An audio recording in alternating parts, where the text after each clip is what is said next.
Ini merupakan aksi pembakaran satu desa di Ambarawa oleh pasukan Inggris India sebagai bagian dari peristiwa Palagan Ambarawa. Tentara Brigade Inggris India ke-49 dari Resimen Maratha ke-5, Banyubiru Ambarawa. Dalam penyergapan pejuang Indonesia bukan kaleng-kaleng. Mula-mula pejuang Indonesia menghambat perjalanan Resimen Maratha ke-5 dengan memasang sejumlah barikade di jalan. Ketika pergerakan pasukan Inggris India terhenti, mereka langsung menggempur dengan tembakan mortir dan senapan mesin. Pejuang Indonesia juga dibekali dengan senjata anti-tank Ordnance KF-2 PON. Serangan ini membuat moncong-moncong meriam tank-tank Stuart menyalak hebat. Senapan mesin tank-tank Stuart juga memberondong dengan buas ke arah pertahanan pejuang Indonesia di belakang barikade jalanan. Namun pejuang lainnya bisa menyelamatkan diri. Pesawat tempur RAF Mosquito menjatuhkan bom di atas desa basis pejuang, seolah-olah mereka memegang kode etik. Jika pasukan kita ditembaki, adalah sah membakar habis basis lawan. Setelah situasi meredah, seorang pejuang Indonesia, operator senjata anti-tank, ditemukan gugur. Di pihak pasukan Inggris India juga jatuh korban. Ini adalah senjata anti-tank 2 PON yang berhasil direbut Inggris dari pejuang Indonesia.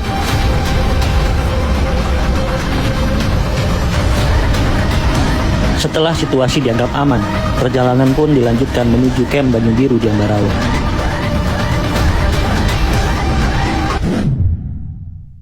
Asal mula pertempuran Ambarawa adalah ketika militer Inggris mendarat di Semarang yang dipimpin oleh Brigjen Battle pada 20 Oktober 1945.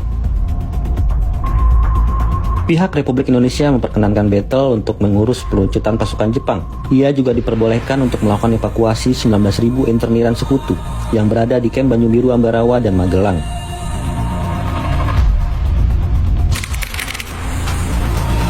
Perkenanan ini sesungguhnya hanya ada di level pimpinan sipil Republik Indonesia. Di kalangan tentara keamanan rakyat dan laskar rakyat, alih-alih menyerahkan senjata Jepang pada pasukan Inggris, mereka lebih kepingin merampasnya untuk dipergunakan sebagai alat pertahanan negara jika Belanda benar-benar ingin kembali menjajah Indonesia, sebagaimana isu yang berkembang saat itu. Karena keinginan inilah, sebelumnya telah pecah pertempuran antara prajurit TKR dan prajurit pasukan Jepang dari tentara ke-16 yang menolak menyerahkan senjatanya kepada pejuang Indonesia. Penolakan ini memicu kontak senjata yang dikenal sebagai pertempuran 5 hari di Semarang. Bentrokan ini kemudian bisa diselesaikan setelah pasukan Inggris mendarat di Semarang. Di lain sisi, benih-benih perselisihan dengan pasukan Inggris mulai muncul. Tetapi, ternyata pasukan sekutu diboncengi oleh orang-orang Nika. Mereka bahkan mempersenjatai para tawanan tentara Belanda. Hal ini menyulut kemarahan TKR yang sejak awal curiga bahwa Belanda ingin kembali menjajah Indonesia. Maka sejak 26 Oktober 1945, pecahlah pertempuran antara TKR dengan tentara Inggris. Pertempuran sempat berhenti setelah kedatangan Presiden Soekarno dan Brigjen Battle di Magelang pada 2 November 1945. Pertempuran kemudian merembet ke Ambarawa. Pada 20 November, pecah insiden antara TKR di bawah pimpinan Mayor Sumarto dan pasukan Inggris di Ambarawa. Esok harinya, pasukan Inggris yang berada di Magelang ditarik ke Ambarawa dan dilindungi oleh pesawat-pesawat udara. Pertempuran kembali berkobar pada 22 November saat pasukan Inggris melakukan pengeboman terhadap kampung-kampung di sekitar Ambarawa.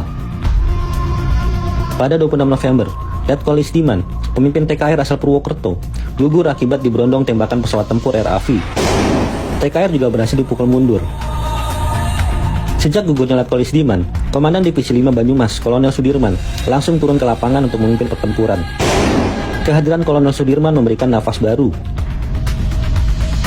Bala bantuan terus mengalir dari Yogyakarta, Surakarta, Salatiga, Purwokerto, Magelang, Semarang, dan lain-lain. Pengepungan pasukan TKR sangat luar biasa.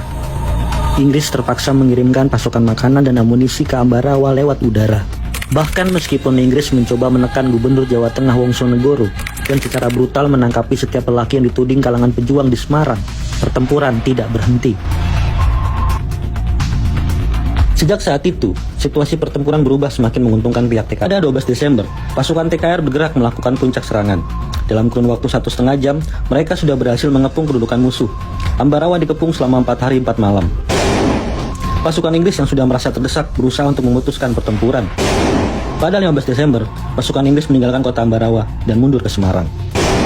Ini adalah kemenangan besar bagi Tentara Keamanan Rakyat di bawah pimpinan Kolonel Sudirman yang kelak menjadi Panglima pertama Tentara Republik Indonesia.